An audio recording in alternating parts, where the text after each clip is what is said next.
Hey, Bill.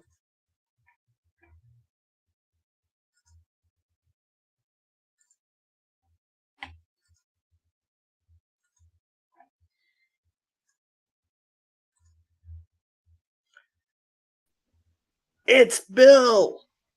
How you doing, brother? Good, how are you? Pretty good, pretty good. Been a long day. How are the wife and kids? Oh, they're doing fantastic. My wife actually let me was good with me talking to Rabbi Malot for like an hour and a half today, which was a surprise. Oh, It was a good conversation, though. he's a good guy. He's a good guy.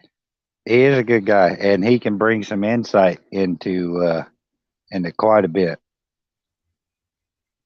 Feel free to share whatever wisdom you feel like. Oh, well, not yet. Unfortunately, in an hour and a half, we didn't get very far at all. So we have another conversation in a couple of weeks. He's going to splice the two videos together and then edit them, and we'll go from there. But we Oh, both ran out of. Go ahead. he's gonna put this on on his channel. I think so. If he's happy with it, I don't know if he'll be happy with it or not, but Um, uh, that's the plan. I think he would have told you, but yeah, on his channel, or you might even make it onto Tanakh Talk. You'll be one of the most famous Noachides in the world. I doubt that. They Yeah, this whole thing is very strange, right? I stayed in the background for a whole lot of years, and now I'm popping out of my shell a little bit thanks to you and Father Eric, and it's very strange. Mm. Well, I mean, yeah, it's we live in a society where the people who are in front of the cameras are generally just idiots, and um, that's bothersome, to say the least. And um, it would be nice if our society was more to the so I always wanted to be like a published author, right? So I went to journalism school and stuff. And I felt like, and I certainly feel like it now, that the people from among those who wanted to be writers, who were not idiots, were actually being actively weeded out. Like, I don't think I would be the greatest writer in the world, but I think I was competent enough that I would have I would have been more, well, part of it was my own doing. I left some jobs that I shouldn't have. But yeah, it's not good that we don't have normal competence hierarchies, and that's forcing people to do things that they don't want, but such is the world. Well, it's definitely scary to put your views out here, especially when you're, you know, I I've been firmly in the middle my whole life, you know, and so I kind of I'm comfortable sitting in the middle of every position because most positions I can understand why somebody would see it that way, even if I disagree with them. But in this world where it's either right or wrong, left or right, black or white, in the middle, there's no space for somebody like me, and it's really easy to get canceled, and uh, I don't really care about getting canceled. I work in an industry where where felons get jobs all the time, so that's not a problem to me at all. But the thought of not being able to be a foster parent because I said something silly online and it come back to bite me in the butt, that I worry about. I can't imagine you're in South Carolina or North Carolina. North Carolina. North Carolina. Really, is it that bad with the government where you are? That depends, right?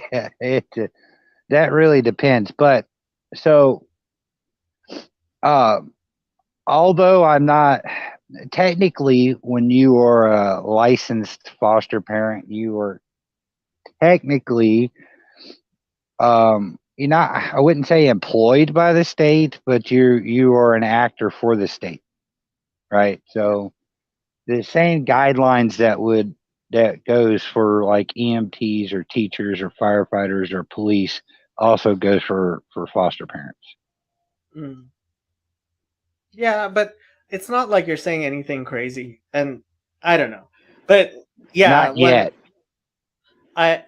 when I contacted Department of Child and Family Services here in Los Angeles, they they sent back a thing.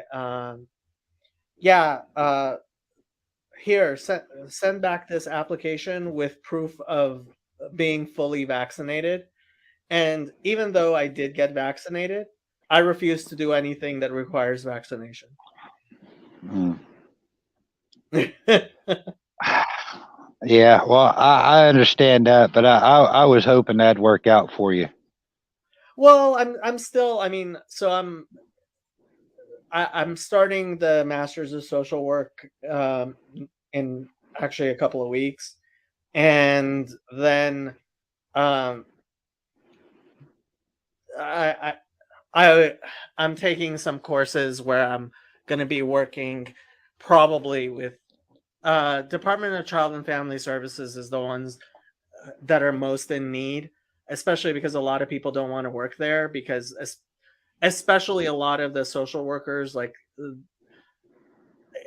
it's too emotionally racking. Like almost all social workers are female and they're young females, and being the person who has to be like going with the police and taking the child, like a lot of them don't want to do that. Yeah, so I had to be careful how much I say, but I have one foster child that's been with me over 2 years, and he's had 7 social workers. And they come and go quickly. So It's sometimes you don't even get a chance to remember their name. Yeah, it's a really hard job. Burnout is quick, and frankly, part of the problem. Like I remember when I was at USC, everybody knew that the people who were in majoring in social work were all crazy. And frankly, I think now that I know more about it, um, uh, I think they're teaching all kinds of things that are really horrible, and so the training isn't great, and the people who self-select for it, they tend to be emotional people anyway. And then look, somebody who has a master's of social work can go and work in a lot of other places where they don't have to deal with what has to be one of the most heart-wrenching thing. Like I can't even imagine being the person who walks in with the police to come and take your children away. Can you imagine? Like, I couldn't, but those are generally the investigators. All right, so I can only speak for North Carolina, but you have investigators, and then you have people that handle paperwork and transportation, and then you'll have the caseworkers that handle the children and the parents. right. But no, I mean, but if you think about it, like a caseworker, for example, they're getting it from the parents, they're getting it from the court, they're getting it from their supervisors, they're getting it from the kids, and they're getting it from the foster parents, right? They're receiving it from every angle, and it's. I mean, I've had to call some social workers at 2 o'clock in the morning over a really big issue, and And I just feel bad for those people. It's like, because your job does not stop. There was, we had a problem where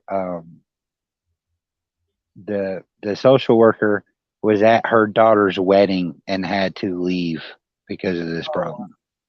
Yeah, can you imagine that? So yeah, that's a thankless job. I mean, teachers are a thankless job too, but it's not as bad as social work. Wow. Like somebody couldn't cover for her? Wow. Yeah. When which I mean, you're gonna deal with all kinds of, depending on the area, you're gonna deal with different problems. And in the area I'm at, it's a small county. It's got very little resources, and they can't keep nobody. And so there's just not a whole lot of people to go around. But like in your area, are areas that are close to the border. I don't even want to know what that looks like, because there's a lot of children that get kidnapped by the cartels, and bad things happen. And I don't even want to know. I don't even want to know some of the. I don't know a better way to say this, but I don't want to know the hell that everybody involved is going to go through with that. Especially in Los Angeles, we have a lot of kids who end up running away, coming here, and end up 14, 15, 16 in prostitution with some pimp that's no better than a slaver, or if they're lucky. So Yeah. So now there are some organizations that are popping up. So here's a big problem when you get into that. There's just not a, there's 490 beds in the entire country for sex trafficked children, like a facility, right? So there's like 490 beds worth of facilities in the entire country for a $3 billion a year industry. whoa. And yeah, and so now we have a little experience with this. Most of the time, what happens are these children get put in mental institutions, and they're 6 months, a year, right? And then they age out and they kick them back out, and then 6 8 months later they're back, maybe a different facility. And so, and there's not a whole lot of those beds neither. There's probably, in North Carolina, I think there's 8,000 beds for mentally ill juveniles, for long term facilities. But there is a couple of groups out there that are getting going. So I know of one particular organization. It's called Grindstone Ministries. The easiest way to describe them, they're a Torah Roots organization, right? So they're Protestants that follow the Torah to a T. Yeah. Yeah. So, people confuse the Hebrew roots with the Messianics. It's a very different movement. Yeah. Because it's mostly all Protestants that their idea of really diving in and studying the Tanakh is having 9 translations in front of them. So Yeah. And they don't want the leavening of the Pharisees, so they try to stay away from anything rabbinic. Yeah. I was part of that movement for 3 or 4 years until I realized my error. But there's physical places all over the place. Like there's this ministry called 119 Ministries. If you go to their website, they have a little map you could click on where it shows all the pop-up churches in people's basements, basically all across the world. Yeah. But I never got physically involved with that. It is all online stuff, right?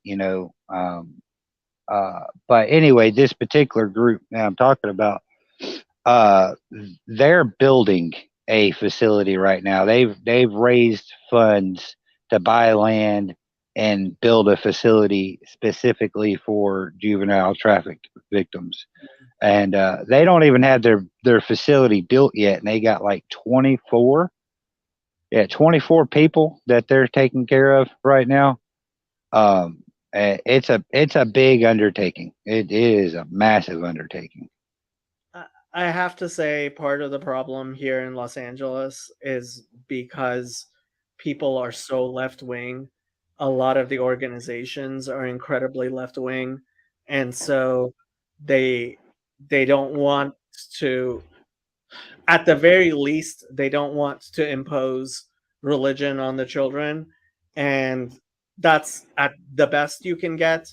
At worst, they impose all kinds of postmodernist stupidity on the children, Which is and religion. yeah, which is religion, and like it, yeah, it's bad. I have no clue how I'm gonna deal with, like, I'm probably gonna, stay away from it as much as I can. But like, yeah, when I was working at a homeless shelter, I saw like the craziness, and it's sad.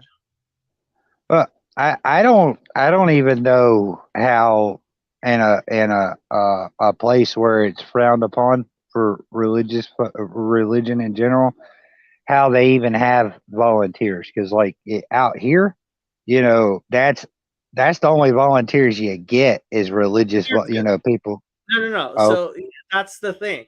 Like, so the religious, like, uh, basically all the volunteers and all the nonprofit, all the money that comes from actual people as opposed to comes from the governments. Like, governments in Los Angeles are spending huge amounts, and they ultimately have to um, somehow get them to religiously organized organizations, or it's not going to work. But those, like, even the Salvation Army here in Los Angeles, like, they have to have two organizations and um, hire their caseworkers from, like, with a different organization, because the Salvation Army itself, um, obviously the Salvation Army itself, which is a religious organization, they don't um, they don't recognize same-sex marriage. But in order to be a contractor with the County of Los Angeles and the City of Los Angeles, you have to give benefits to same-sex couples. And it doesn't even matter if you don't have any employees that are, you still have to offer them. And it's like a lot of craziness going on here. well, you know, this is going to be a weird place to go, but I take issue with the same sex marriage thing, and no, not because I have a problem with people doing their thing. It's because marriage is a religious thing, right? Right. Um, I don't think the state should have ever got involved in that to begin with. I Should agree there with be should there be cohabitation laws and property laws? Absolutely, right? Just because somebody's same sex attracted, they should have the same property rights as I do, because the government is secular, right? It's not religious, right? We are separated, church and state. So I don't understand why the government got into church's business, and now that they're in the church's business, they're trying to tell churches what to do. I don't think it should have ever been called marriage. It should be some type of union, civil union, and that should be for everybody. Same sex or not, right? I You're preaching to the choir. I say this a lot, and frankly, I have a lot of good friends. So Spencer Klavan's son, Andrew Klavan's son Spencer, and his now fiance. Again, I don't believe in gay marriage, but they're friends of mine, right? And Josh is the general counsel at the Daily Wire, and they moved to Tennessee, and Josh said on his Twitter the only reason they're going to get married is because Tennessee doesn't have civil unions. If they had civil unions, they would just get a civil union, right? And so it's a really weird position to be in with, like, yeah, I don't believe like, if they invited me to the wedding ceremony, not gonna go. I might go to the reception after, but not the wedding ceremony. Not that they're gonna invite me. But like, at the same time, it's like, yes, we need the secular as opposed to, like, and this was what I was talking to Chazi earlier today. I doubt you heard it, but like, I was talking to Chazi about government and religion and how it's not working in Israel. Well, I don't think it's going to work. Religion and government don't work. I don't think at all. And the reason why I think it doesn't work is, so a government has to be flexible, right? It has to be flexible. It has to be like water. Okay. When you have something that was given to us by God, that in itself is unflexible. When it comes to us, our interpretations of it is very inflexible. Not saying God is unflexible, but we, in our carrying out of what He give us, is unflexible.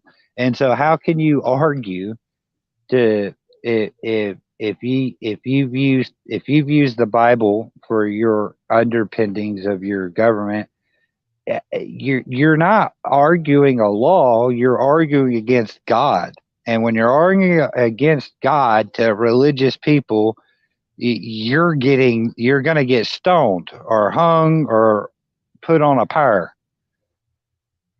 Chazi and I were, basically having similar discussions. I made a whole video about this.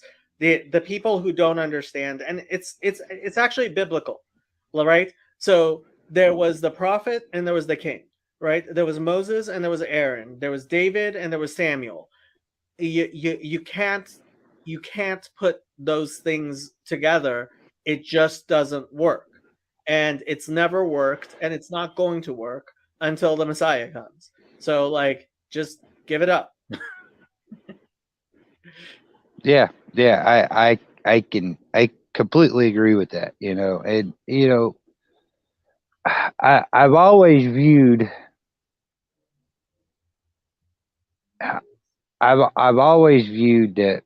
that people should be able to. We all need teachers, right? But we got to navigate our way through this world and find ethics and morals, and hopefully those ethics and morals come from the Most High.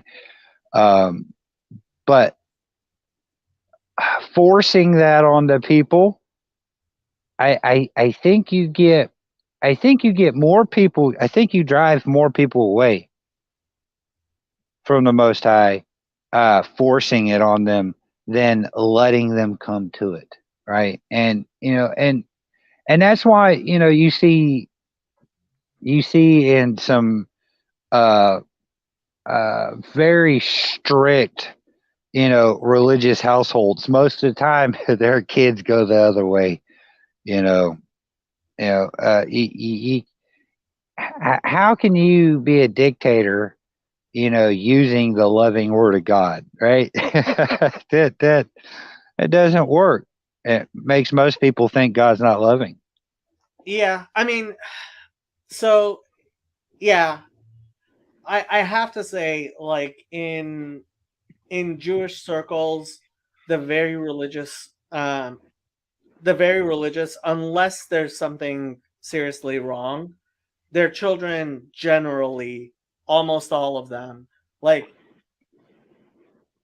they have 10 kids and one kid might be less religious than the family, but like, everybody stays together, generally. So like Khezi, he has a brother who's secular, but his secular brother still, comes comes every once in a while to Shabbat and stuff like that, right? So, and his parents, I mean, his mom, Khezi thinks is a religious fundamentalist, which is funny. But like, yeah, I mean, you can't ultimately. What you have to teach your kids is love and loving God, and you have to love your kids, and hopefully they will see the beauty in that enough that it'll last them. But if if you're being a tyrant to your kids and you're using God as an excuse to be a tyrant, you're making God look bad. Yeah. Right. Well, and so I don't personally know a whole. I don't I only know one Orthodox Hebrew. Um. So, but it. I can't speak for Jewish circles like you can, but what I can say is what I see when you're looking at the Jewish folk, right, especially the Orthodox, their practice every day is the praying and keeping kosher and all. Your kids are seeing this, right? They're seeing you do this. They're seeing you're not a hypocrite. Versus in, let's say, Christianity, for example, the only guideline we got is you missed the mark, right? Whatever the mark is, So most kids don't see their parents practicing what they say on Sunday, or what they say in public, because what is the practice in Christianity? And someone should tell me what the practice is because I haven't seen it. Well, some people I have. Some people it some people seriously, they're like there are definitely good Christians. I don't want to take that away from them. But I'm not saying there's not. yeah. I guess I can be pessimistic of my own tradition. I guess I could say. But I'm sorry to interrupt you. No, it's just I want to be I want to try to be charitable while I am certainly agreeing with you that I think if Christianity was more focused on actually a lot of the things that people call legalism in Christianity is just thinking things through. And it's like, don't, don't be against thinking things through, right? Right. And funny, the people who say are against legalism, they always end up being the most legalistic, I think. Yes. Yes. When you're constantly telling people that you're going to go to hell for this or that, that's legalistic. When your whole reason, and it's really hard. Like, so I've talked to a lot of people about this. Face to face people I know meet. I've talked to a lot of people about this. Like, like are you in this so you can get a reward, right? Because that's certainly what it sounds like when I hear you talk. Well, no, that's not what I mean. Well, we really need to figure out how to talk about this better because it sounds like, when people say you're going to get jewels in your crown in heaven, right, for doing this good deed, right? The moment you start thinking about, well, I'm going to do this so I have a better afterlife, that's a form of legalism in itself. You do it out of the love for God's people and God Himself, And so I'm getting off on a tangent. No, I agree with you. I think we're just gonna agree with each other a lot. Yes, sir. Yes, sir. But so one thing that's always disheartening to me, and so I I bring up that, going to Florida a lot, because that's the last cool thing I got to do, in the last few months. And I'm not trying to toot my own horn or anything, but when we went down to Cape Coral to do some relief work for Hurricane Ian, you know, one thing that was like just brightened my heart is I'm standing outside this church, and there's probably 150 or so people that sleeping in big wall tents in cots, right? That come from all of them come from North Carolina, so everybody drove 10 to 15 hours to get there, right? They're all just following what God told them to do, right? God put it on their heart to go, and it's just amazing to see all these people, chasing after the Lord. But when you're talking to a lot of these people come from churches that's got 500, 800, 1,000 members, 2,000 members. And all they could scrounge up was 3 people, 4 people to come. And it's like, whereas like these people are really following after Hashem by being down here, but they come from such a large congregation and they couldn't get nobody. And it's like very disheartening, to see that when, and then on the other foot, I ran into a group that they have 30 members in their church and 12 of them were down there, and it's like, that church might be small, and I probably disagree with everything they think for the most part, but Hashem's working there. His light is there working on these people and they're spreading the blessings. It's weird when, it's one thing to think and talk about it, but when you really, really get into the trenches of it, man, the things you thought were the way that they were aren't, and things you thought didn't work. It's just when you get out in there, your whole world gets turned upside down, and you realize how wrong you were on some things, and things you thought you were wrong on, you're right. You know. Yep. Yeah. Okay. Enough complaining. I don't think I was complaining, but go ahead. No, what's good? What's good in your life? What are you happy about? Other than your trip to Florida? Yeah, all of it, man. I get to spend another holiday season with my kid. 'Cause it's always, you never know when they're gonna come get them. Sometimes, So I get to spend. Last year I had 4 kids for the holiday season. This year I just got one, and I can focus on him a lot more. So that's a big blessing. I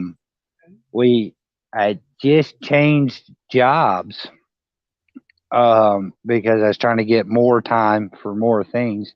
The job I was working at was killing me. I just started a new job last week, and hopefully that works out. I have no idea if it's gonna, but we'll see as time goes by. But I mean, it's easy to get all wrapped up in the axles, man. I mean, I got so I am way more blessed than I should be. That's for sure. And but for some reason, I think about all the bad stuff, right? I don't know why. The last week, the week, not this past week, but the week before, we had all the blackouts in Moore County, and I pulled like 80 hours in 5 days last week on that job, and I just got the world worked out of me. So, how far away is Moore County from you? Well,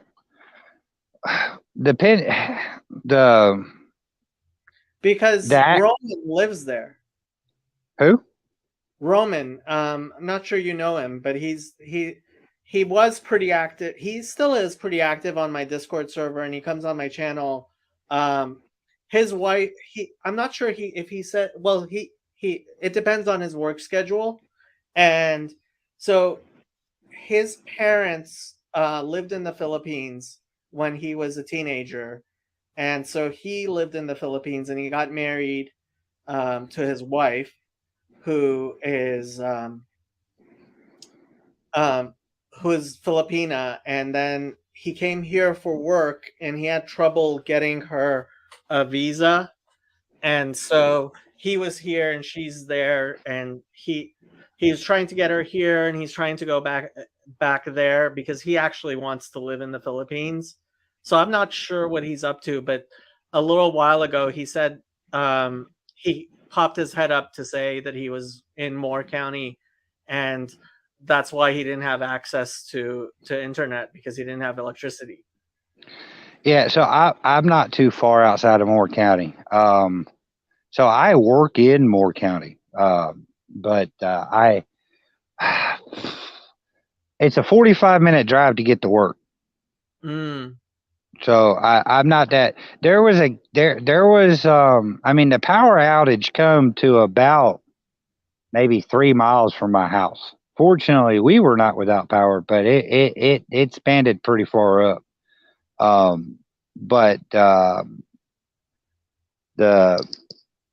the nature of my job, I mean, we got hammered. So I was working for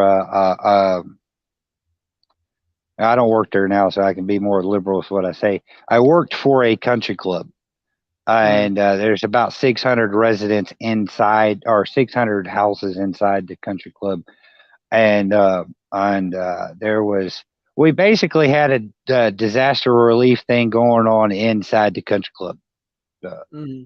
So they had me running around like a chicken with my head cut off. The first day of all that, the first 24 hours of the power outage, I worked like 36 because I had worked a 10-hour shift before.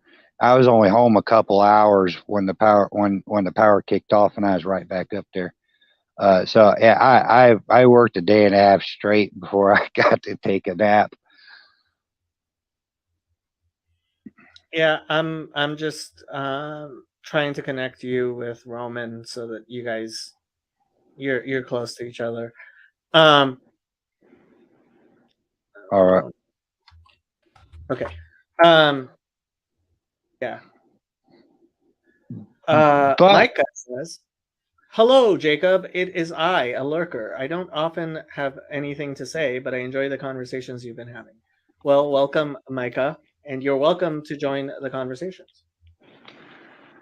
Yeah, but I mean, so I guess I am complaining a lot. I mean,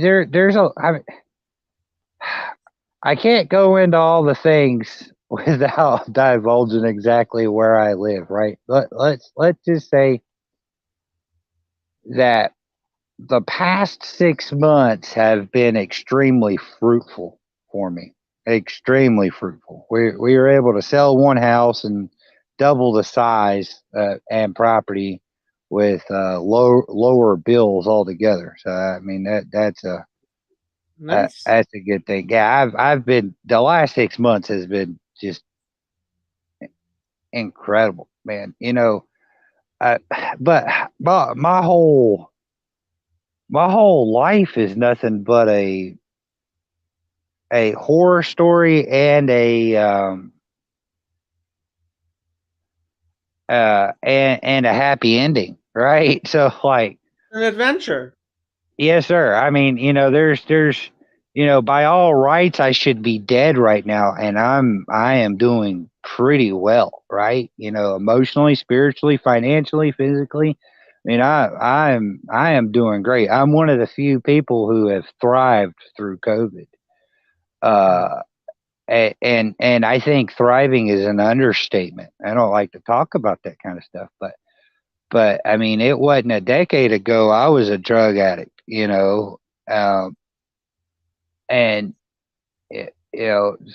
so it's, man, I can't count my blessings on the stars. I tell you that I can't count them. I think my blessings outweigh the stars. But for some reason we like to focus on the bad. I don't know why that is. So there is a bit of selection bias there because if something bad happens, yeah, we do. We always focus on because like when when things go right, right, you just don't notice it. Whereas when something goes wrong, and that's what you have to pay attention to in order to try to fix it and make things better.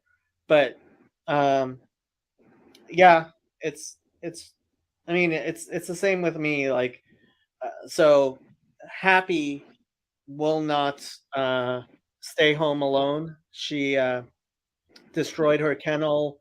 She did a ton of damage to my bedroom, and so I've been bringing her to the office. But I could complain about that, but I like having her in the office, and I used to bring my dogs to work with me all the time anyway. Uh, but yeah, it is what it is. It would have been nicer if she hadn't destroyed my bedroom.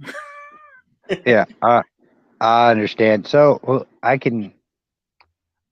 I'll give you two good stories. One of them I have to be careful what I say, because it relates to my kid.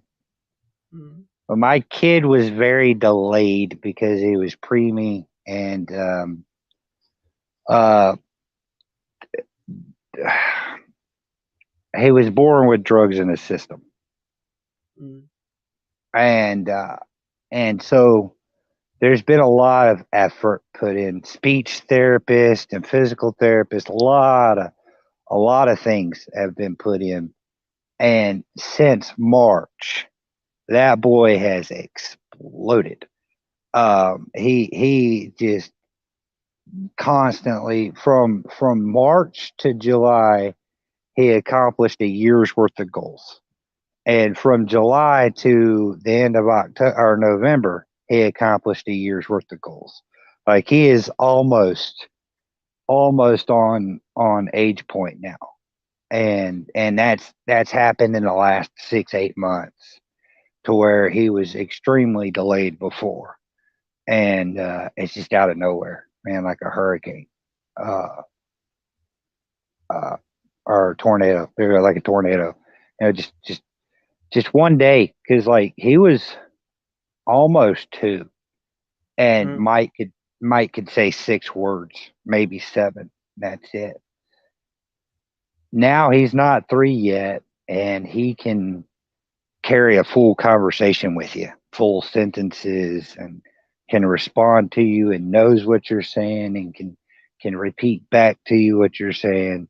And that man, it has been so awesome to watch that. I mean, I think that's one of the greatest things I've ever seen in my life to watch him blossoming.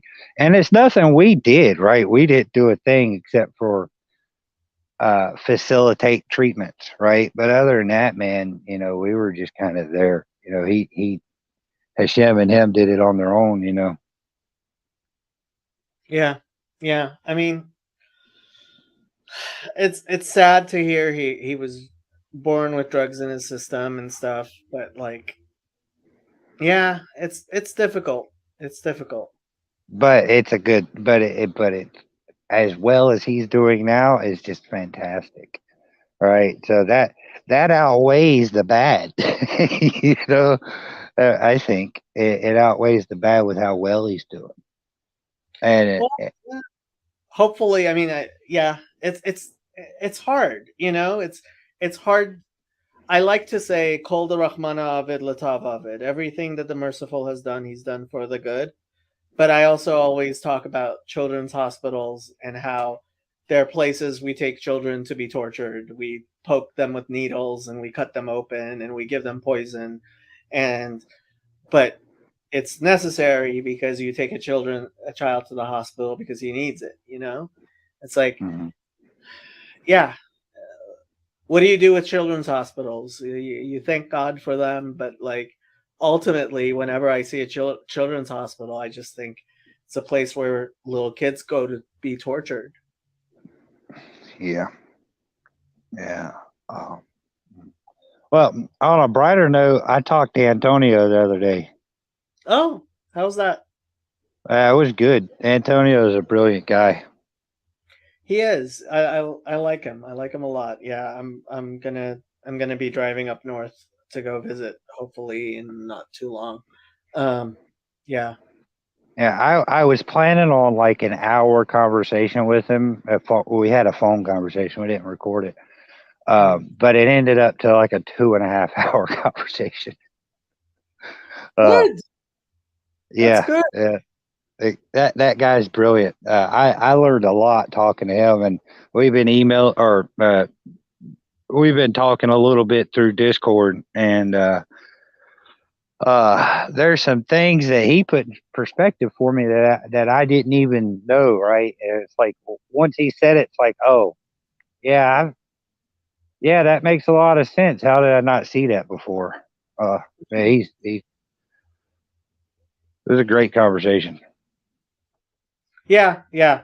And his wife's even smarter than he is. That's good. That Yeah. that that that's good. You know, it's well, I guess I say that's good from a biased perspective because my wife is definitely smarter than I am, and we're on 13 years of marriage, and so you know it's No, it's good. generally. It's Oh good. yeah, but another good thing I'll tell you, and this starts bad, so all my stuff starts bad and ends good, right? My mother-in-law at the beginning of this year was diagnosed with stage 4 cancer in the female stuff.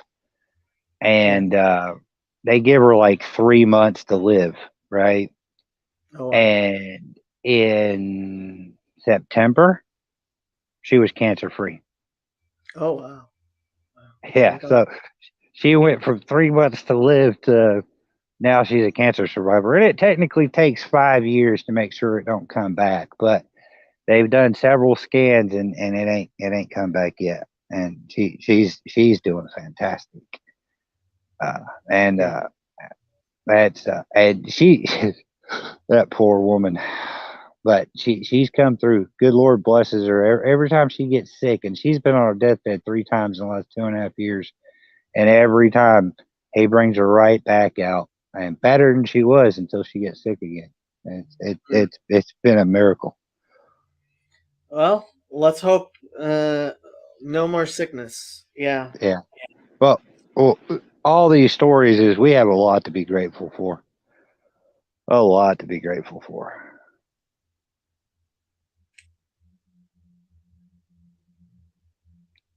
Anyway, sir, I don't know if I have anything else to talk about. It's up to you. Nobody else wants to talk. I should probably get going and go home. Well, yeah, you've been on the internet for like 6 hours or seven. Yeah. Yeah. Maybe more than that. Yeah. Yeah. Yeah. Been Well, straight. I've been wanting to talk to you for a while. I can't. I just I just can't tell you how much. There's been so many things that has been brought in perspective to me in the last month, and and you know, you started the whole thing with your just chatting idea. You know, for me, it all started with jumping on Father Eric's stuff, and it moved from there. And although I don't participate in the Discord all that much, I read when I can, and it's just help listening to your just chattings. You and Hezzy, man, y'all bring out so much good stuff. And you know that the other Noahide, I can't. I'm Ryan, I think his name was. Is it Ryan you talked to the other day? Yeah. Yeah, yeah. From That was a beautiful conversation, man. That's I had to listen to it a couple times to understand what he was saying. I think it's like the tone of his voice wasn't working with my ears. I had to, Well, I I had mean, to it's listen. the Australian accent he has. So yeah. Yeah, I had to listen a couple of times, but man, that was a beautiful conversation. But there's things that I have been rolling around in my head like a marble for years, and like the last month, it's all just started connecting. Dots have just been been connecting. Like there's I went from a scattered mess in my brain to there's an actual picture forming now, and it I and most of that is being exposed, because of some of the things you're doing. And man, I just can't tell you how much I appreciate it. Well, you're welcome. I mean, I I've been blessed by it incredibly. I mean, there's a reason why I like doing it. This is the stuff I do in my off time when I have time off and stuff because it's gives like gives meaning to my life, you know? Yes, sir. I understand that. But anyway, I just wanted to make sure. I don't know if you hear it now on Discord. I see a lot of hate come your way. I had I was getting defensive, and so I kind of had to stop commenting at a couple people because I was getting pretty mad about it. Um, Well, but definitely stay out of mendacity because that's where the crazies are. And it's there to get people. I have it there because I want people to recognize there are people you can't talk to, and you're better off like the other places they just kick those people off. And frankly, like most of the people I send to there, they end up leaving by themselves anyway. But it's funny to see like the how crazy you have to be to stay on the server and like engage in mendacity and then people go in there and like they're talking to them and I'm like I just want you to recognize you have better things to do than to argue with people this dumb and on the internet. yeah, well, that was a social experiment, and that's actually not what I was talking about. I was talking Oh, about a particular person, but no, that was a social experiment, and it was quite funny to watch how I guided that guy into saying particular things, and I just kept goading him, and he didn't even see it. But that was a social experiment, and it really for myself too, because I was trying to see how much abuse I could take before I flew off the handle, and I didn't fly off the handle at all. So that was pretty good. okay, I'm glad. Yeah, people. I mean, I don't actually read all of the stuff that's said there. I just watch it every once in a while, see who's engaging, and if anybody's engaging, I generally tell them stop. Right. Well, I ended up muting that channel where I don't see it. Right. So where it didn't pop up anymore because it's just it was too it after that guy said some weird stuff. Um, I just for like 4 days I just felt the need to go, hi, how are you doing? Are you doing okay today? And then not respond to him. And I felt like it was childish, so I just muted it so I didn't have to see it no more.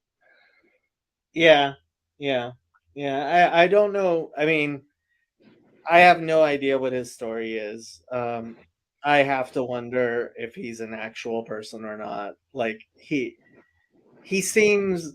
It's just so weird. Like, yeah, I don't I I, know. te- I tell you what my personal opinion is I think he's an American, like one of those black bloc type folk.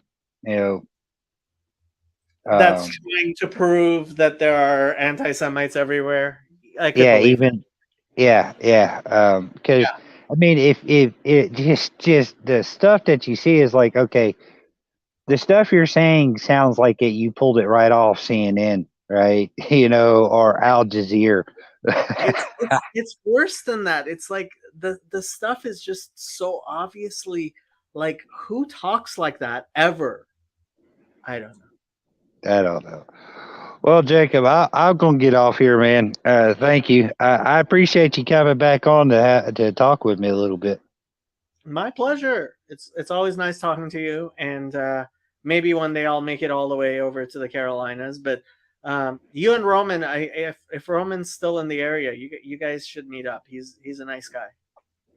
Oh, well, Thank you, sir. All right. Well, you have a good night now. I'll talk to you later. All right. Bye.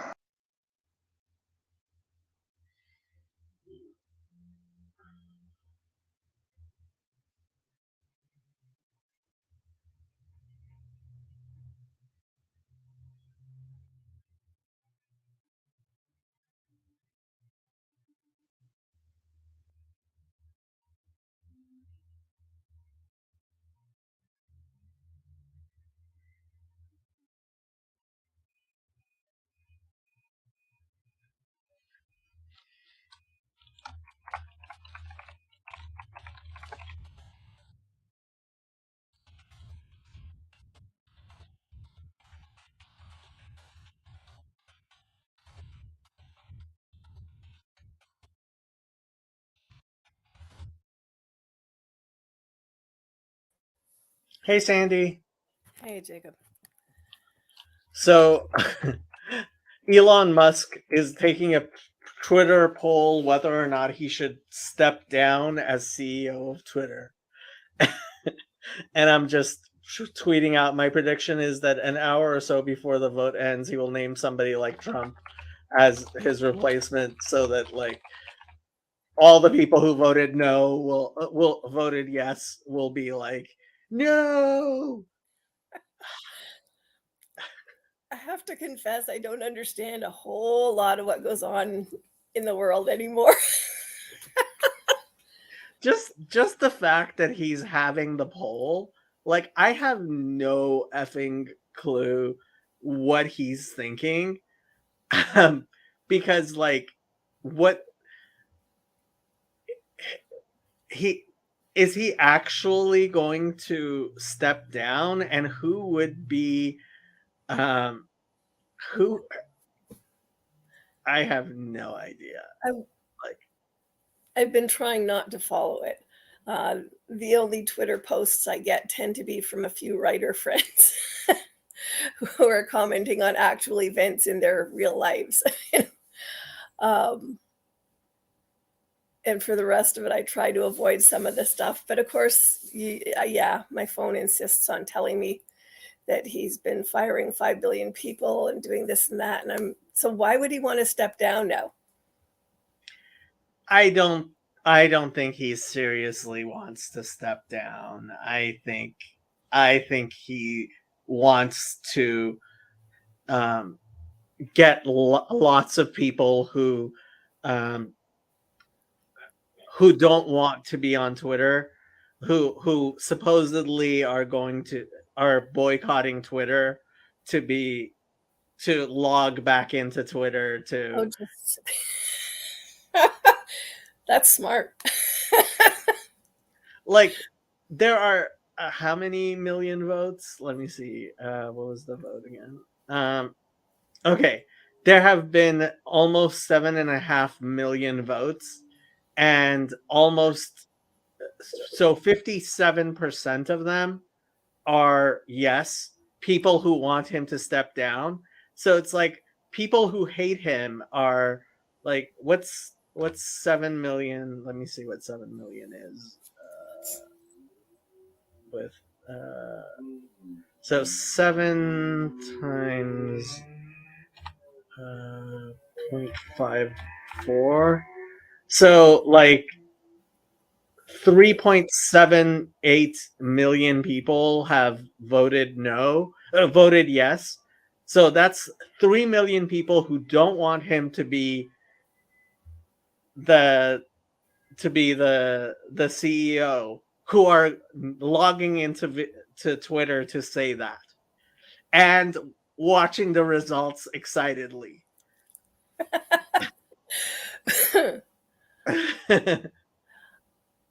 What is their alternate plan?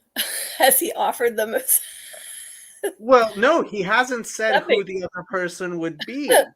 And that's the funny part, because that's what I said. Like, I think like an hour before it, he's going to say, oh, if I step down, I'm going to have Donald Trump come run it. And like, I don't understand that, man. I have to say that. I do not understand. I don't understand a number of things that happen in politics, because yeah, they just make me sigh, some things. But I have to say, I really don't understand him at all. Well, I mean, it's vote yes is trending in the United States. Twitter CEO is voting. It's it's like, yeah, he's getting lots of engagement. He's doing precisely what he wants, which is get a lot of people. So apparently he wrote, the question is not finding a CEO. The question is finding a CEO who can keep Twitter alive. And that's what he's doing. He's keeping it alive. Yeah. What can I say? So, what'd you come on to talk about? Ugh, I have no idea. It's been an interesting month. I've been hanging out on your Discord and a little bit on Bridges of Meaning Mhm. Discord, which feels a lot more chaotic, even with some of the negative comments that you guys were discussing on yours. Yeah, I don't know. There's just so many spaces to be in that one, and none of them seem. I haven't figured out their focus at all. So I don't know. I mean, I, I, when Joey ran it, it was Joey. Joey ran it much. I I know that he knew how to run that space, and when when he left, it, after a while, it became very obvious to me that unless somebody was taking responsibility who was able to take responsibility, and I don't mean that the people who are running it aren't good people, they are. I'm sure it's just it's a very difficult job that yeah. they're not prepared for, and so this this is actually what got the just chatting stuff going, and um Well, and I kind like, of popped over to check it out because of the just chatting stuff. I got curious. yeah, I mean, it's not. I don't think it's anything that's visible, and frankly, I'm sure there are people who are like, "What are you talking about? It's being run just fine." And it's like, yeah, it seems that way, but if it continues to be run this way, it's just gonna run down. And I can't. I am tired of watching things I can tell are going to eventually. I don't want to contribute to things that I can tell are eventually just gonna die, and that's been my thing. Yeah, I'm not sure what I don't know if I'll get anything out of hanging out there a little bit. And I think I mostly just, when I say I got curious, I've been going through a transition the last while with um, easing myself back into a church network, mostly via Facebook because I I work every single weekend. So I think I've made it 3 times since I joined in them in June.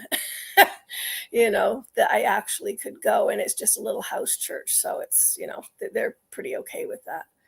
Um, and I don't, again, I'm really been thinking a lot about some of my take on and church and belief, or church and something. I don't know. It's been interesting, really interesting listening to you and well, your Bible studies on Tuesdays. With you and Jason kind of seem to be always there. I don't know if he's co-leading it or just likes to be Yeah, there. no, Yeah. Jason. Yeah, I particularly, like, I said to Jason, like, I'll do it if you do it, and yeah, we're actually probably gonna move it to Wednesdays in January, Okay. but yeah, um, I won't make it every week because I've got well, I've missed a couple anyways, I think. But I've got a Wednesday night portion of my writing group, which is going to go right through till June. So, but my music groups, and the writing group will all be competing for Wednesdays. Apparently Wednesdays are popular, like doing things. I didn't realize how many Bible studies were on Wednesdays. Yeah, Well, apparently. that's true, but where I used to go, we would complain that everybody wanted Tuesdays and Thursdays. So, Oh, yeah, really? Okay. maybe it's yeah. Well, Although we had a Wednesday morning Bible study where I went. Sometimes they'd have Wednesday evening things, but Tuesday and Thursday for sure. If you wanted space in the physical structure of the church, you competed for it. Very popular, lots of things. But yeah. So what what's got you thinking about the Wednesday shift? Is that your school schedule or?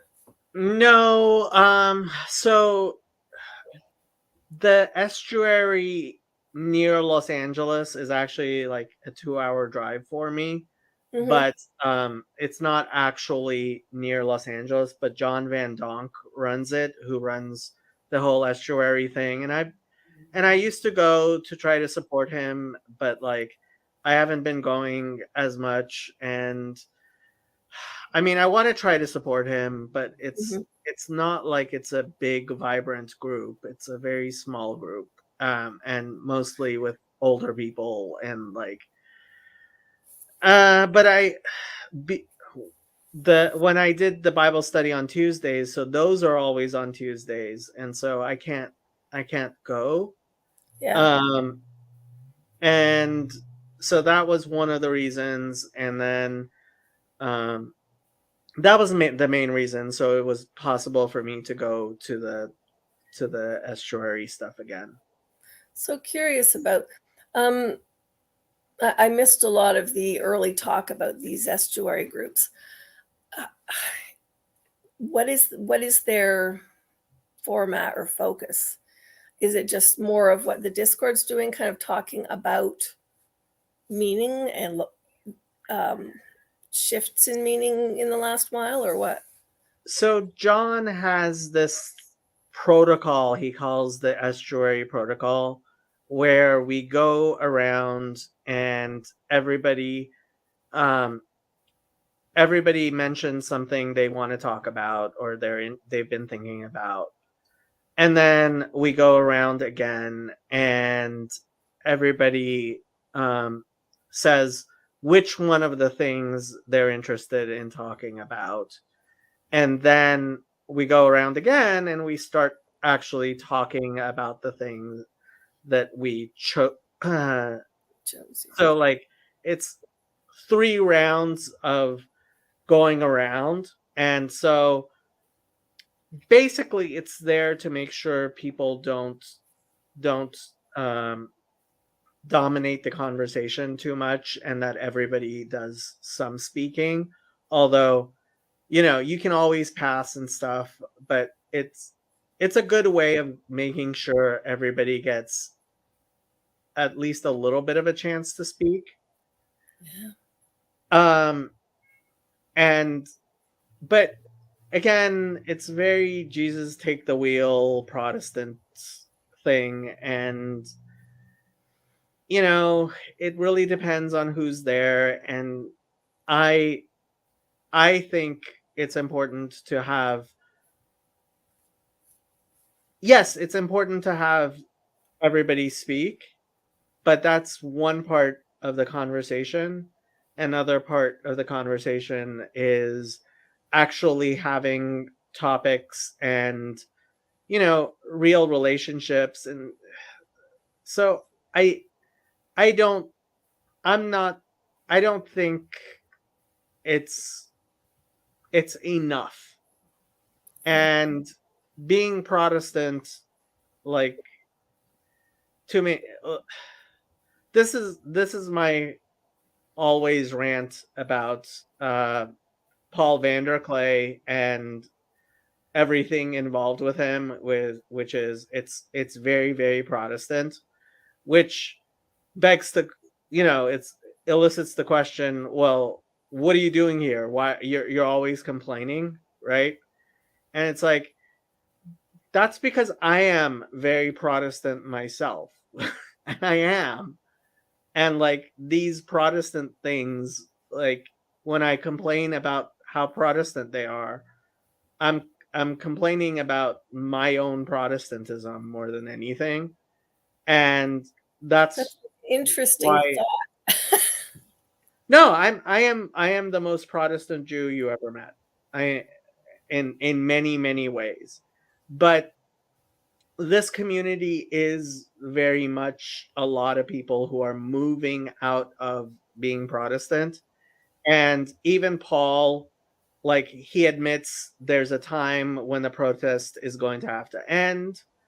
And a lot of the people who are hanging around here um, are becoming Eastern Orthodox. Like, a lot of people are becoming Eastern Orthodox, and we have Catholic priests hanging around, and so there's a lot of people who are being less and less Protestant in this community. It's an interesting thing because honestly, well, first thing is I've had some fun conversations with my ex-husband in the last while, and didn't realize that he's actually had some questions around the Trinity for a while. This is very Dutch background and very Calvinist background, and read Calvin's Institutes several times that I'm aware of, and I guess because he could do that and remember it so well because he would read through it very slowly, and just then his retention, it was like, he's like a sponge. But he's dyslexic, and so he really does approach reading very slowly. But if it takes him 6 months to get through something, he will be able to tell it to me then, and I've got no ability to actually keep up with that level of memory. So and I did not know that he actually questioned any of that. I mean, anything that seemed questioning in the most of my time would be spent dealing with some of my son's issues, and and then for a little bit of reprieve, I'd spend time over at the church, helping to lead some of the ladies' Bible studies or whatever. And then home was always, well, you never measure up, you can't, my qualifications list was less than politely discussed. Yeah. To the I point don't that, understand. What do you mean? What qualifications for what? as a stay-at-home wife and mother. Mm-hmm. Don't ask. I won't repeat it here on live YouTube. I don't think it's fair to either me or my ex. Although Okay. I've been debating writing several things down with acronyms in my memoir I'm working on, and Okay. letting him read it just so that we can kind of, come to an understanding of, where we're at, sort of thing. But yeah, like I look back and I'm like, I had no idea that he actually questioned some of those things. I knew when he would question, he would yell accusations at me about his perception of Christians in general, God, Christians, and church, basically. Okay. And then, yeah. Well, I mean, if he's questioning, if he's a Calvinist questioning the Trinity, then I have to wonder what he thinks of Michael Servetus. I don't, well, he hasn't really, I played him a wee bit of Paul Vanderklay talking to a couple of people, and he basically said they really like to hear themselves talk, don't they? And then I've talked to him a little bit about some of the things that I've been engaging with on your channels, but I don't think I'd never heard of what's Michael what's his Servetus. last? Yeah. Servetus. Servetus. I don't know if he's aware who that is. I'll look him up. I'm going Well, down to, I have several videos, including John Calvin is a murderer. So wow. Oh yeah, I got an interesting thing about the Maid of Holland back as a recommended listen from Paul Paul Vanderklay, and I'm kind of like, I'm still lost. I'm not quite sure what it had to do with Christmas or my questions on Saint Nicholas, but maybe I'll go back and listen to it again and just kind of see if I can find anything in it. Mm. But no, I've really enjoyed in the time that I've been listening to your, and I will if you've got some videos there on him, I'll go and check them out. The um the interesting thing with my ex is that actually learning to modulate some of the conversations, with him. I do have, depending on what he's talking about, I can still get extremely stressed. But the same would be true about some of the conversations that might happen on the Discord servers. Um, uh, yeah. Although more so, I think just trying to have a couple of initial conversations on the Bridges of Meaning one. I popped into their marriage crisis one and commented on somebody who was writing about a difficult situation and just kind of wrote a few things I thought might be encouraging. And then I pulled them off and somebody else said, no, that was fine. And I'm like, okay, fine. Like I'll re-comment, but definitely an area of my life where, it's been a high pressure area of life where I think I could still easily be triggered. So, yeah, but we'll see. Mitch's wife gave birth. Woo! What? Really? Yeah. Oh. You didn't know she was pregnant? Wait, Can't hear you. that's okay. No, say again. Whose wife gave birth? Mitch's wife. Yeah. Yeah. Oh, wow. That's exciting. What did they have? A girl, I believe. Yes. Either one is exciting, but it's always seems to be the thing to say, oh, what did they have? Yeah. I'm pretty sure it's a girl, and I believe they're going to name her Chloe. I'm not sure though. Oh, that's lovely. Nice. We'll see if Mitch shows up to the Bible study on Tuesday. Oh, or did we cancel? I think we canceled the Bible study on Tuesday because holidays and stuff. I forget. Yeah. It would.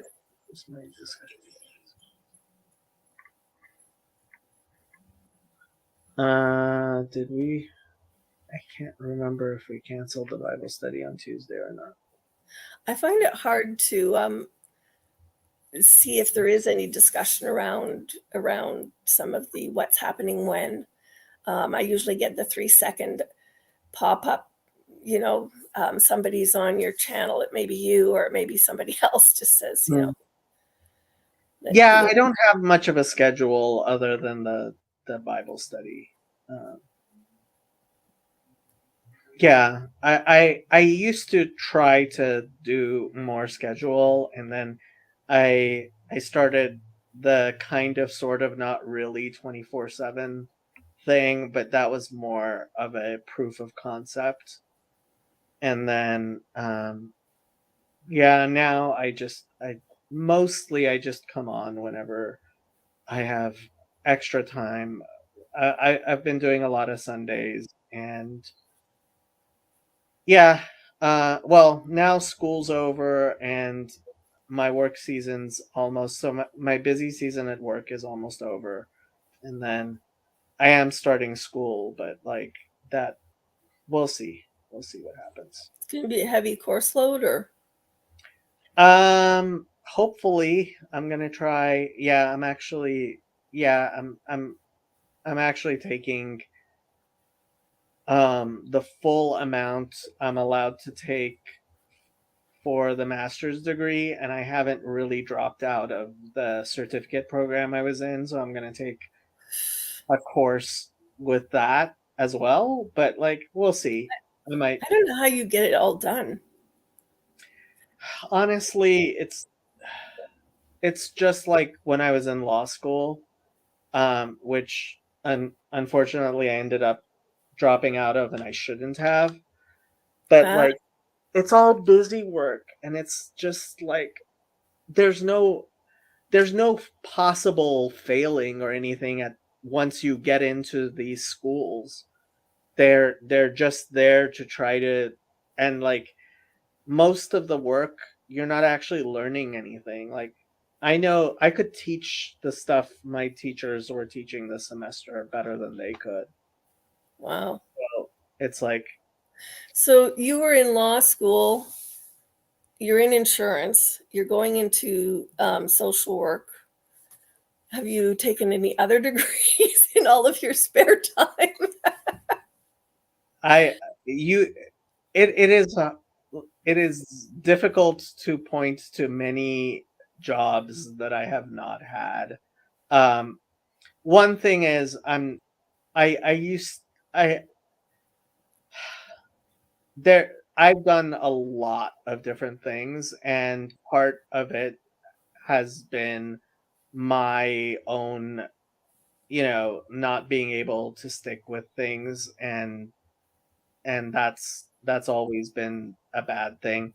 Like my dad, he says it in Farsi, so I don't know how to translate it well, but he's like, um, you're you were supposed to go to school like not sideways, meaning like you weren't supposed to try to study everything, right? Um, I have no idea what it probably sounds like, but I'm picturing him just kind of going, so when you go to school, you're supposed to like have one thing and you pick that up, not kind of grab the whole. exactly. Um, so I have studied a lot of different things, and taken far more classes than most people ever should, or ever could. And yeah, whatever. I don't know. My life would have been much better off if I had not um saddled myself with as much schooling as I have. I overdid it, and I should have.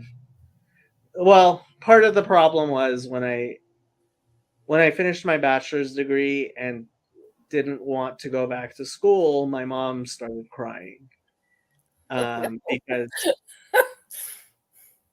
she was like, "No, you have to be a lawyer or a doctor because everybody in my family has to be a lawyer or a doctor." Um, Yeah. and so I ended up going to law school, and I didn't want to be a lawyer, and so I was doing other things, and yeah, it gets complicated. Mo- yeah, life is complicated. And all I've ever done really for work is low end office jobs, McDonald's, and retail. This is what I did with Uh, my psychology, religion double minor and a half a year of teacher's college. And let's see. strangely enough, I can explain my current job working retail as really meshing with how those were a very good preparation for it. Um, so in high school, I worked at Nordstrom, in the shoe department.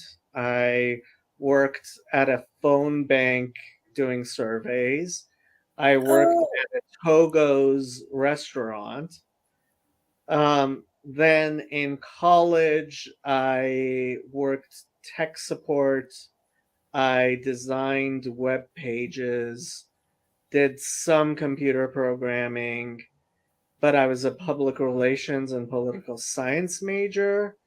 And mm, I was the youngest editor at the Los Angeles Daily News while I was there, um, because they had just started putting things on the internet, and so I used to be I was a journalism major, so like I worked at the newspaper, and then I worked at the Los Angeles Daily News, and then I left the newspaper to go work in a homeless shelter, and then I went for a year to study Talmud in Jerusalem, and then I came back and went to law school and took a master's of public administration while I was working events and doing community relations. And then I was working at the Los Angeles Department of Housing. I worked at the HIV/AIDS Legal Services Clinic. I then took a job as assistant rabbi at a synagogue, and then I started professionally organizing Magic the Gathering tournaments, and Oh then my goodness. You can, oh yeah, you said that you can do that professionally. Oh my goodness. yeah, I Wizards of the Coast Wizards of the Coast flew me out to Paris to be a tournament official at and then I was working at a store, and then I sued Wizards of the Coast, and so that ended. But I was working in insurance. I've been in insurance longer than anything else. So I've had my insurance business. It's going to be 11 years in March. But that's the one job. Oh, I also worked at telephone at dating website. I Huh. Until insurance, there had not really been any job that I had done really for over a year. I would not stay in the same job for more than a year ever. Why was that, out of curiosity? Part of it is I can't deal with stupidity. Like if so I've only done this about 5 times in the 10 years that I've been in insurance, but I have hung up on people or told them I don't want them as my client anymore. And Good for like you. if I had been working for somebody else, they would have fired me. Yeah. And I especially can't take stupidity from my bosses. Like, and if they want things done a certain way, and so until I was working for myself, I was Yeah. not able, like, I would do really good work and my bosses would be happy with me until sometime within a year I would end up either having to quit or getting laid off slash fired or Yep. something like that. I don't deal well with stupidity. I can't deal well with, like, I don't work well with others.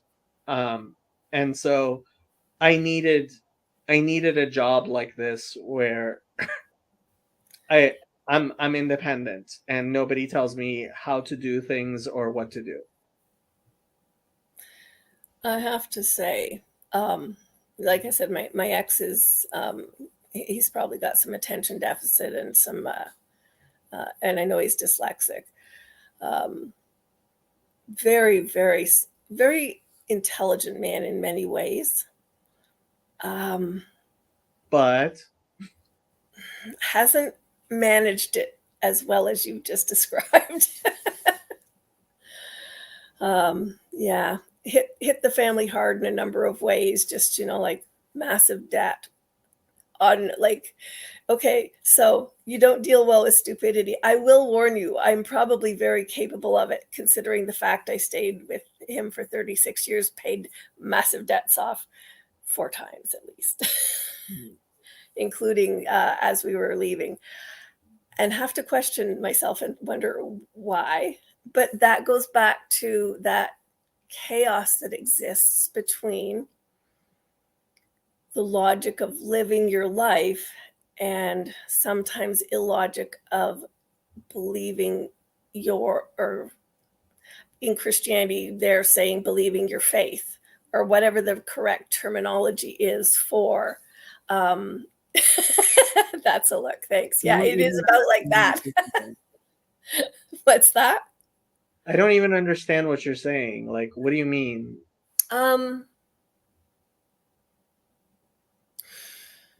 So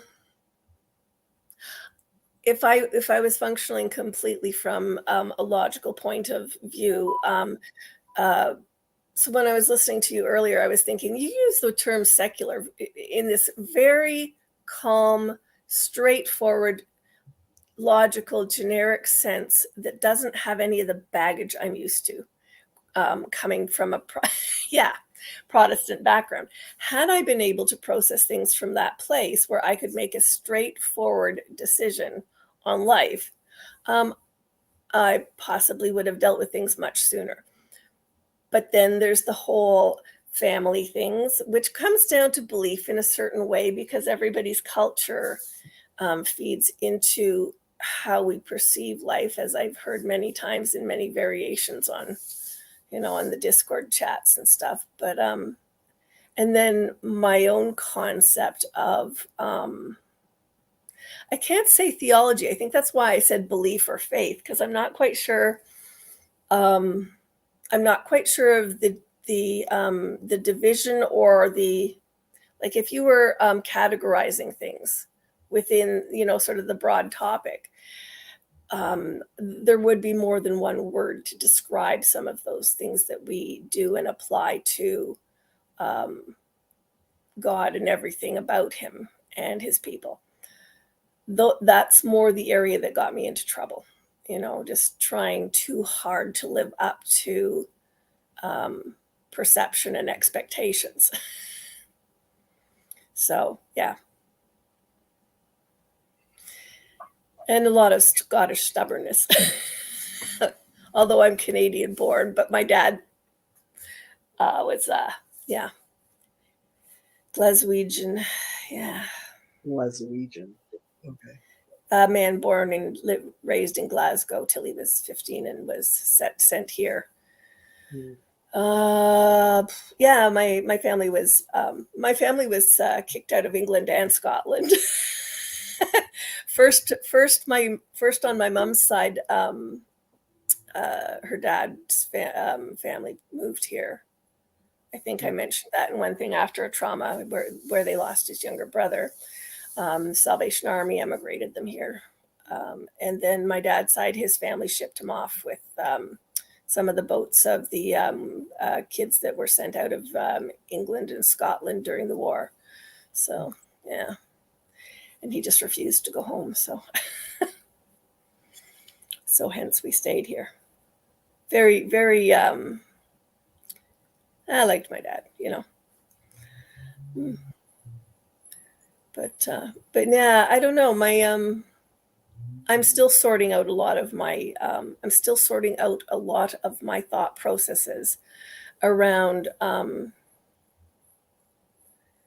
don't know. I mean, you can say around Judaism. I mean, I can't even necessarily say around Christianity because there's so many variations and versions of it that all I know is that I hopped into a Reformed church set up for 25 years, like a duck out of water, because I'm so not, I'm so not Dutch. So funny to me, though. Like, it seems to me like I have a strong sense of who I am, but I don't know how to describe it. There's this idea that, like, it's really important that everybody believe the same things in the church. And because of that, it seems like there's a lot of people who are just sitting there. They have no idea if they believe what everyone else believes, but they're afraid of saying something that shows that they don't know what everybody else believes. And if they're really, really quiet, nobody will notice. Well, and that's part of my problem. I don't do that version of it very well. I'm usually more than willing to tell friends and other people at church what I think and feel and my take on things, and actually So my do you actually know anybody who's been kicked out of church? my one brother-in-law, yeah, but he was into the occult. And my ex was we were there for dinner one day and he was venting about he's my ex is the youngest of 12. So he has a lot of he had a lot of issues long before I met him, and some of those pertain to having been forced to go to Christian school, and his family having the place of non-status that they did in the church, which had to do with some of those types of life choices that are constantly under discussion lately, still in the Christian Reformed Church. So, yeah, like So you were CRC? yeah. Actually, technically, sort of almost still am. I've been hanging out with a small group of people that are in a little church plant here.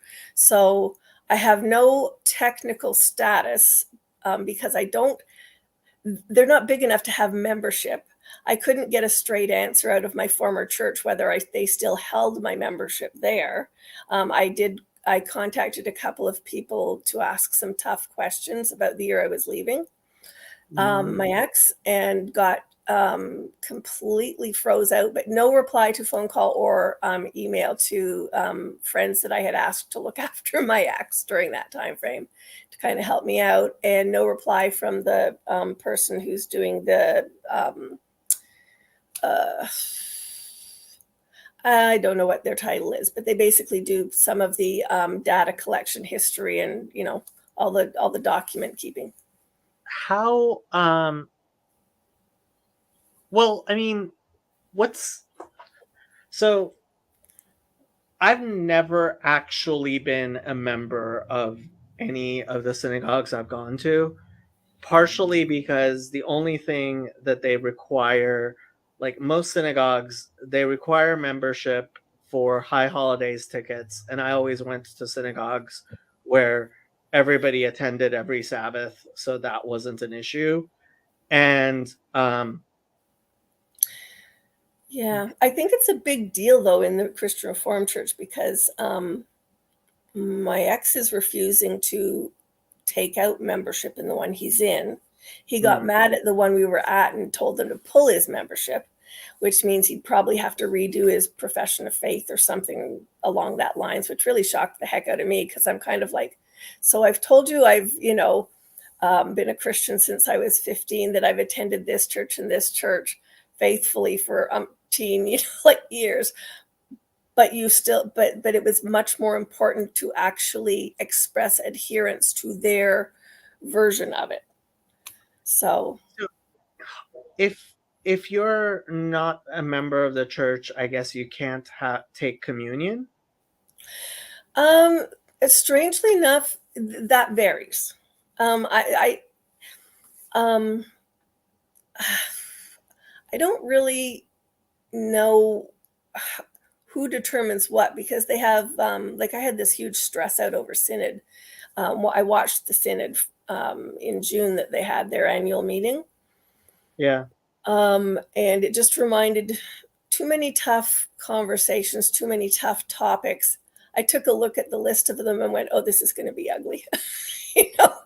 And I was not wrong. And it really re-triggered some of my reactions to abuse things in the past that I wasn't expecting to get triggered. But what is interesting is, so they can have an annual meeting of everybody across Canada and the States who agree to disagree on some topics, and then express their disagreement again officially at every synod on certain things, like women in office. There's the ones that say that's fine, and there's the ones that say it isn't.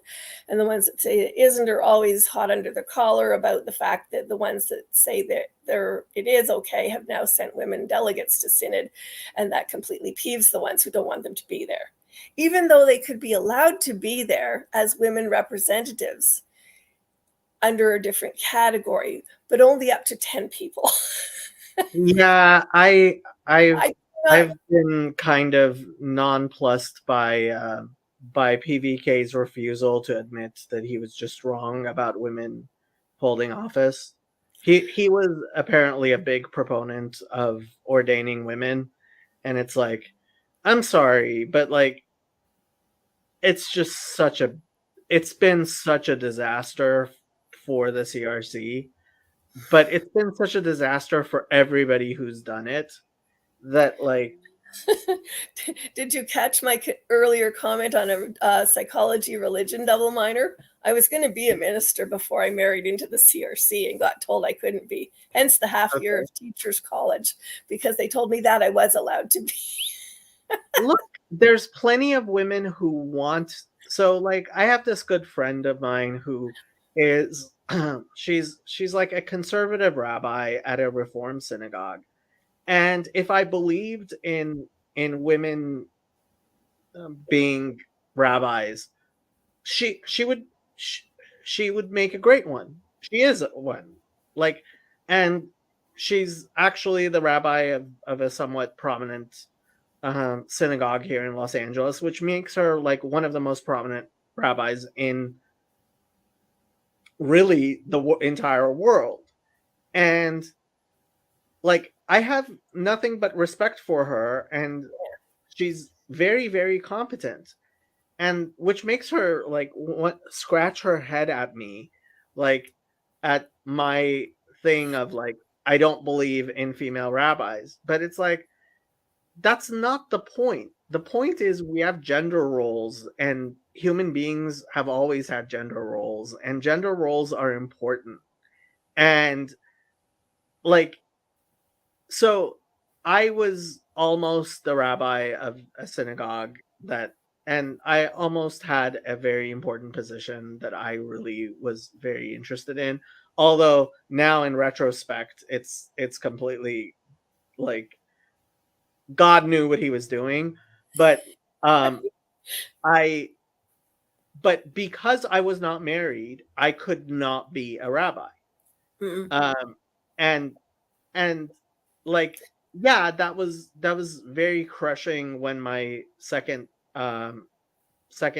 engagement fell apart. And like it was it if anybody has a reason to be against this idea that you have to be married in order to be a rabbi, it's me. But Yeah. it's like I recognize why it's there. I recognize gender roles are important. I recognize that like there are things that must be done by couples as opposed to like individuals. And that's partially why like now that we're setting up this this organization for this little corner, whatever we're going to name it, my idea was, and people seem to like it, that all the board members have to serve as couples. You have to be a married couple, and you can only serve as a couple. None of this like, oh, like my husband's on the board or my wife's on the board and I'm kind of involved. Like, no, you have to be involved as a couple. And I think because It's pretty telling, wouldn't you think? Like, say that again. I think that's pretty telling whether people are willing to do that or not, to serve as couples. Yeah, Like, it is. when I look at yeah, I'm a bit of a conundrum, I think, probably. And, hence I would tend to say thank you for being gracious to some of my questions and comments, because I don't agree completely with a lot of the stuff that I've adhered to in life out of just respect for the people.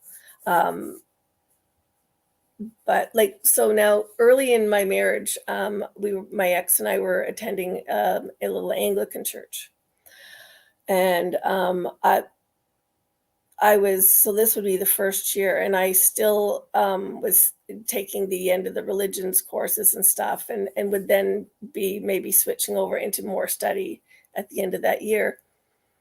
Um, John tends to, I don't know, he has a competitive nature around some things that I don't know that he's becoming more aware of himself in some ways, but I'm not sure that he certainly wasn't then. And the minister, or in the Anglican church, they would say the priest,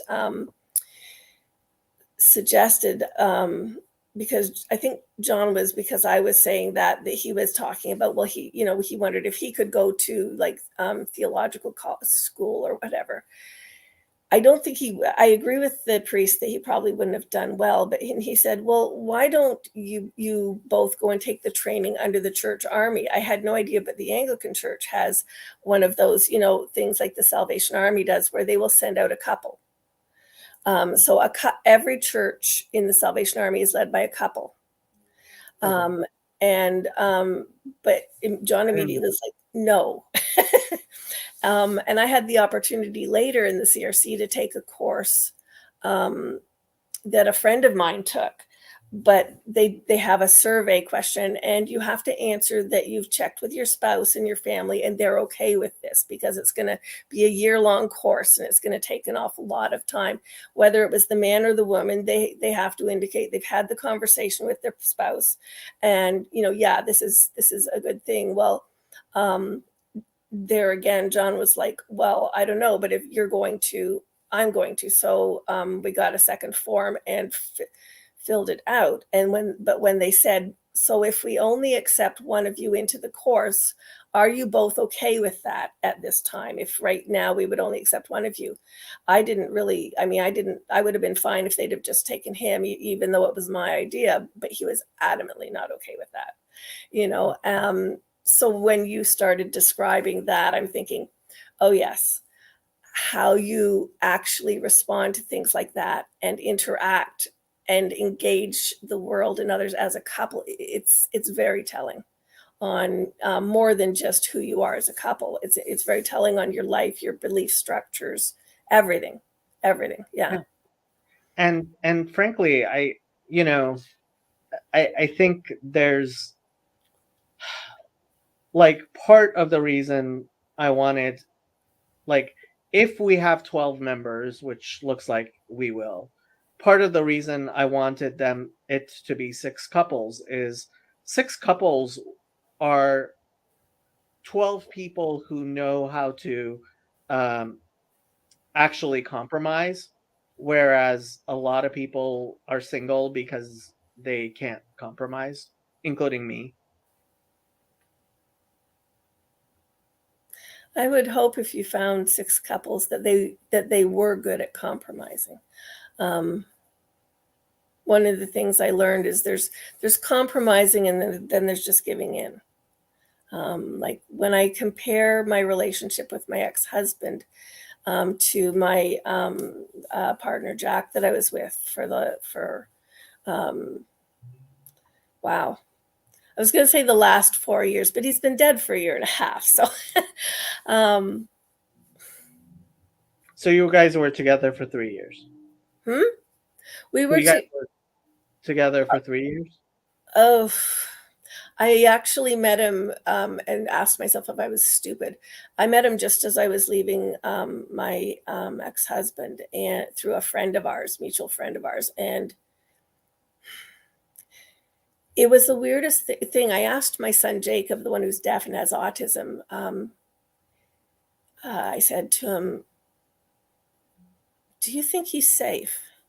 And Jacob always considers things very much, like And he hesitated. He said yes, but he really hesitated. Mhm. So I knew there was something,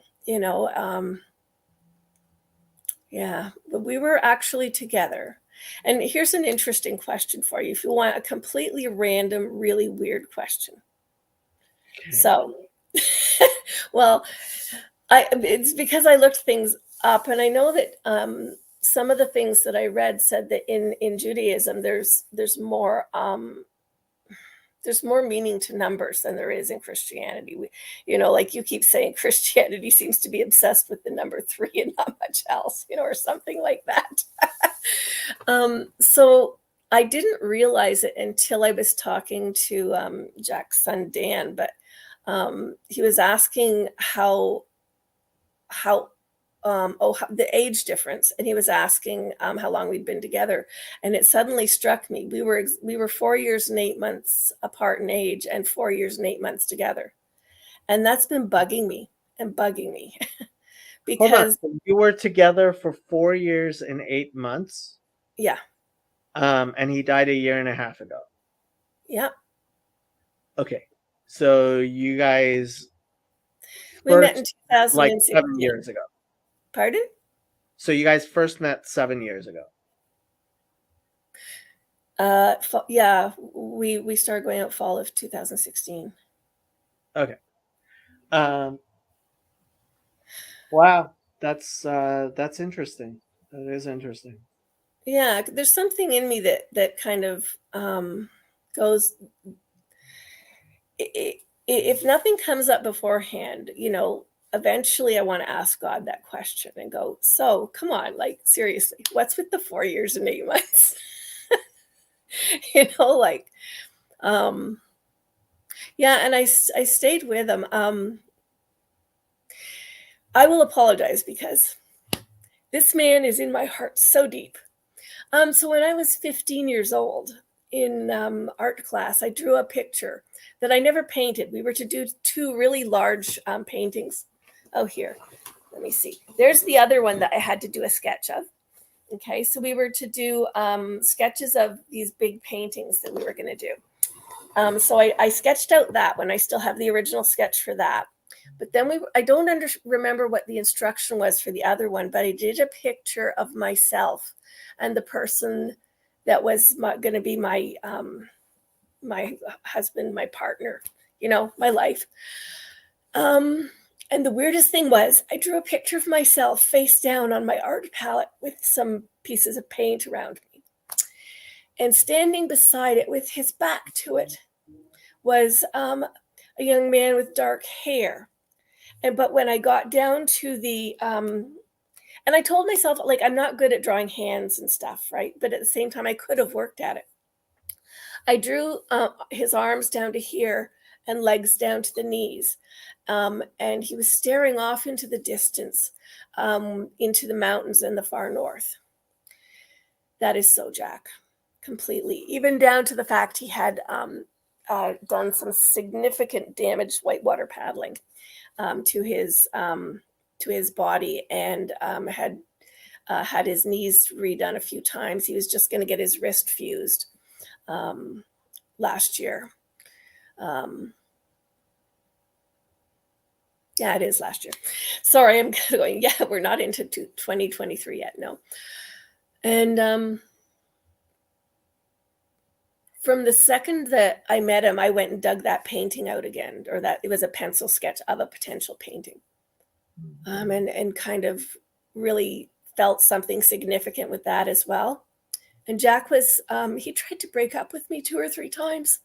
The first couple of years, he kept saying, you keep saying you want forever, and I can't give you forever. He said he'd been married twice and it hadn't gone well.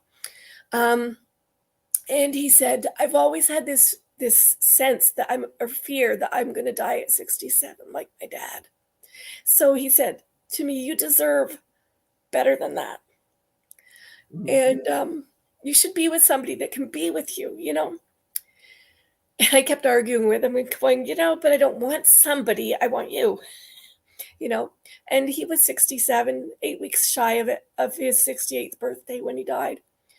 Um, and so after the second time he tried to break up with me, I wrote him a lovely long letter and said, talked to him about my mom and dad had been divorced and how kind of, my dad, we'd always kind of made sure my dad was okay. And there was always this back and forth. If there was family gatherings, they both, you know, be there and stuff. And I said, look, in my family, once your family, your family.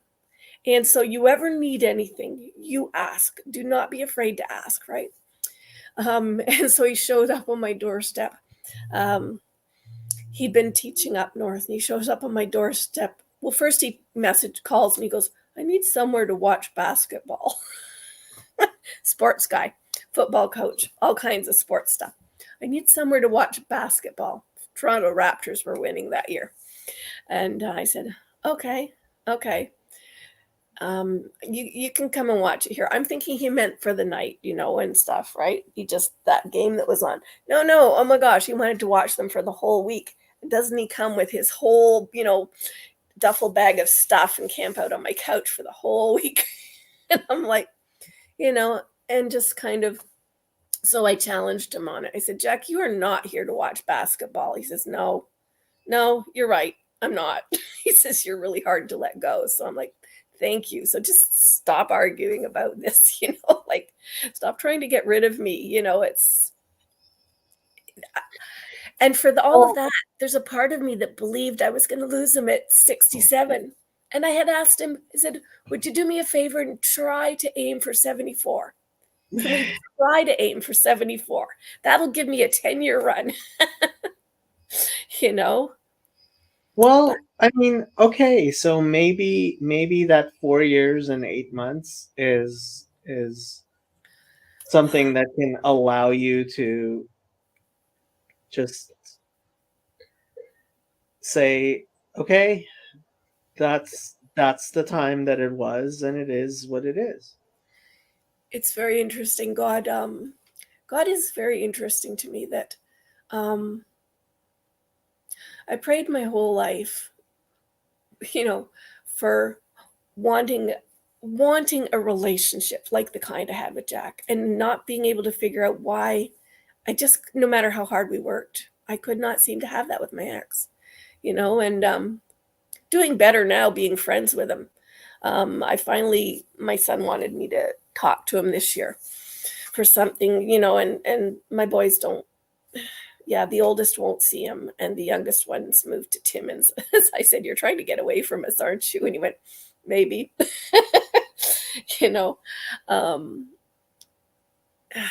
And I do try too hard to keep the connections there for them. But that's not my job. But so I've been, kind of making sure he's doing okay, because I remember my dad was not doing okay, and my ex is not somebody who was doing okay before, and he's not really enjoying. He likes being alone, but not lonely.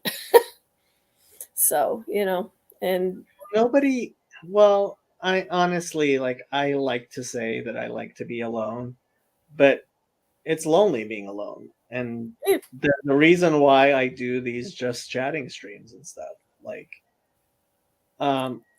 yeah, I'm a really difficult person to get along with long term.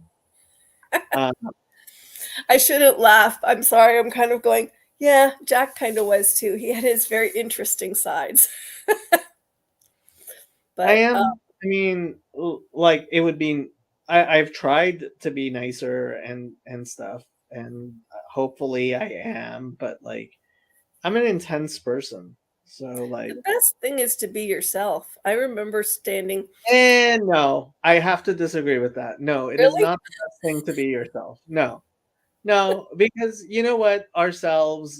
There's plenty wrong with ourselves. No, it's best to be just a little bit better than you actually are.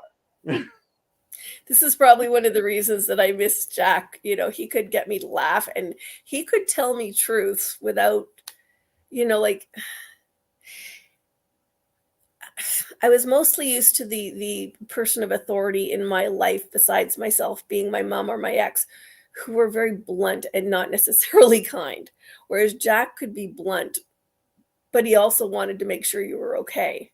Maybe not in that exact moment, but for sure, within a short time frame, and yeah, everybody needs a little blunt in their life from other people to keep you kind of on the. And I have to say, so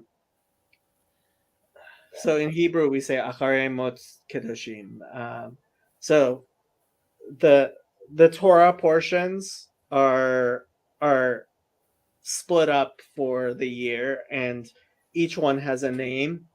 And there's one which is acharei mot, which is after the death of, and the next one is kedoshim, which means holy. So like acharei mot kedoshim, right? After death, people are holy, and it's,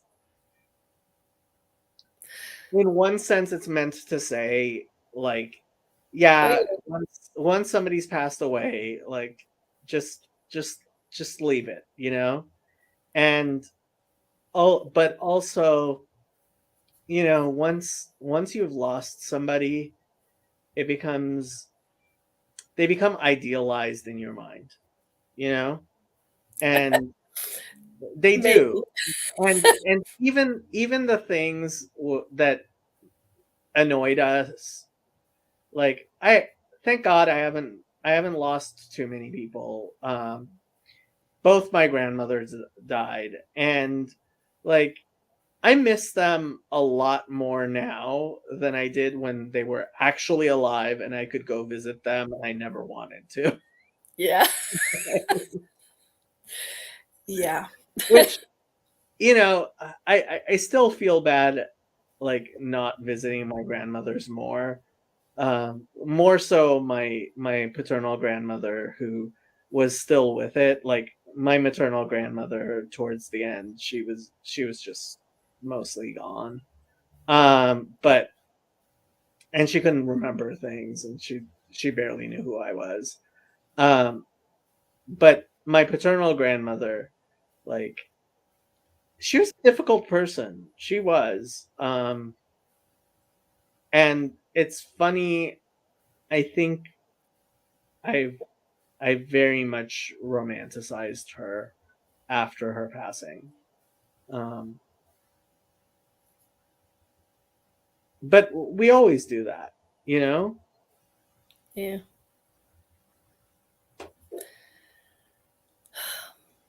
Life's funny.